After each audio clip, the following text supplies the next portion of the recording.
আজকে আপনাদেরকে বানিয়ে দেখাবো মুচমুচে কুড়কুড়ে ভেন্ডি ভাজা। এই রেসিপি ভেন্ডিটা একদম পিছলো হবে না, আর একবার বানালে দুর্দান্ত কিন্তু একটা টেস্ট আসবে। আপনাদের ভেন্ডি যদি নরম হয়ে যায় বা পিছলে হয়ে যায় তাহলে এই রেসিপিটার জন্য একদম পারফেক্ট। তো চলুন দেখা যাক কিভাবে সহজে আপনারা কুড়কুড়ে ভেন্ডি বানাবেন, সেটাই আজকে আপনাদের সাথে শেয়ার করব। প্রথমে ভেন্ডিগুলোকে ভালো করে ধুয়ে নেওয়ার পর তারপর একদম শুকনো করে নেবেন। এটা কিন্তু প্রথম একটা গুরুত্বপূর্ণ স্টেপ। কিন্তু এটা যদি ভালো করে না মুছেন তাহলে কিন্তু ভেন্ডিটা ল্যালফেলি করবে। একটু যদি জল থাকে তাহলে তাহলে এখানে কিন্তু মুচমুচেও হবে না। এরপর ভেন্ডিগুলোকে লম্বা করে পাতলা পাতলা করে কেটে নেব। একদম পাতলা পাতলা করে কাটবেন, তাহলে ভাজতে খুব ভালো হবে আর একটা খুব ভালো ক্রিস্পি ভাবটাও কিন্তু আসবে। ঠিক যেভাবে আপনাদিকে আমি কেটে দেখাচ্ছি ঠিক সেভাবে কিন্তু আপনাদিকেও লম্বা লম্বা করে এভাবে ভেন্ডিগুলো একদম সরু সরু করে কেটে নিতে হবে। এখানে আমার সব ভেন্ডিগুলো কাটা হয়ে গেছে। এখানে একটা বড় পাত্রে আমি ভেন্ডিগুলোকে সব ঢেলে নিলাম, আর তারপর আমি এখানে 2 চামচের মতন চালের গুঁড়ো আর তার সাথে 1 চামচের মতন বেসন গুঁড়ো অ্যাড করে দিলাম, আর হাতে ম্যাশ করে সামান্য একটু জোয়ান অ্যাড করেছি, আর তার সাথে কাশ্মীরি রেড চিলি পাউডার, সামান্য একটু লবণ আর হলুদ গুঁড়ো আর একটু সামান্য চাট মশলা অ্যাড করে ভালো করে সবকিছু মিশিয়ে নেব। এখানে ভালো করে শুকনোই কিন্তু আমরা এটাকে মিশিয়ে নেব।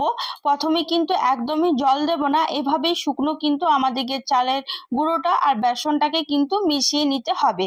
তারপর 2-3 মিনিট আমরা এমনি রেখে দেব। যেহেতু লবণ দিয়েছি তাই একটু জল বেরোবে, আর সামান্য ওপর থেকে একটু জলের ছিটা দিয়ে দিলাম 2 মিনিট পর। এরপর ভালো করে জলের ছেটা দেওয়ার পর ভালো করে সবকিছু একসাথে মিশিয়ে নেব। তাহলে দেখবেন খুব সহজে কিন্তু ভেন্ডিটার মধ্যে মশলাগুলো লেগে যাচ্ছে আর একদম মুচমুচে কিন্তু তৈরি হবে।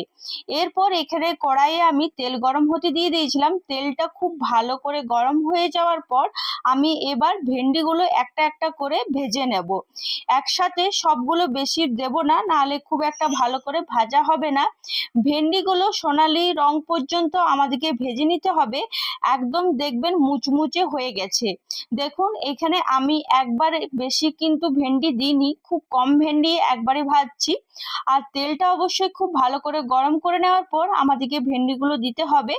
আর ভেন্ডিগুলো ভাজা আমার এখানে প্রায় হয়ে গেছে। ভাজবার সময় গ্যাসের আঁচটা লো টু হাই মিডিয়াম করে কিন্তু রেখেছি। এখানে দেখুন আমার ভেন্ডিগুলো সব ভাজা হয়ে গেছে।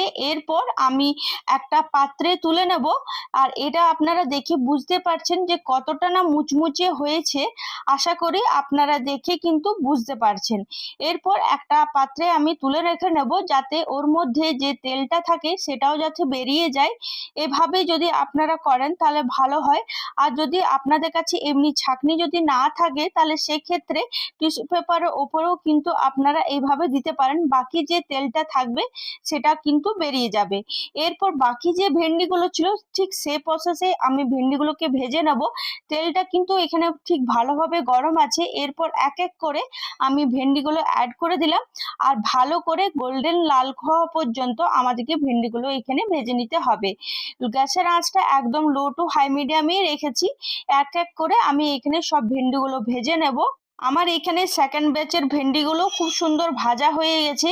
এভাবে যদি ভেন্ডি ভাজেন একদম আপনাদের মুচমুচে কুড়কুড়ে একটা ভেন্ডি দুর্দান্ত স্বাদের তৈরি হয়ে যাবে। এটা আপনারা ভাত, রুটি বা বিকেলে স্ন্যাক্স হিসাবেও কিন্তু পরিবেশন করতে পারেন।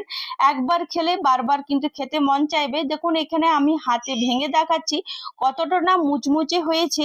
এই ভিডিওটা ভালো লাগলে অবশ্যই একটা লাইক, শেয়ার এবং ভুলবেন না।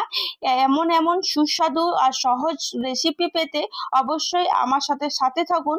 এভাবে পাশে থাকুন। অসংখ্য ধন্যবাদ। আবার একটা নতুন কোনো ভিডিওর সাথে আপনাদের সাথে দেখা হবে। আজকের জন্য বাই বাই।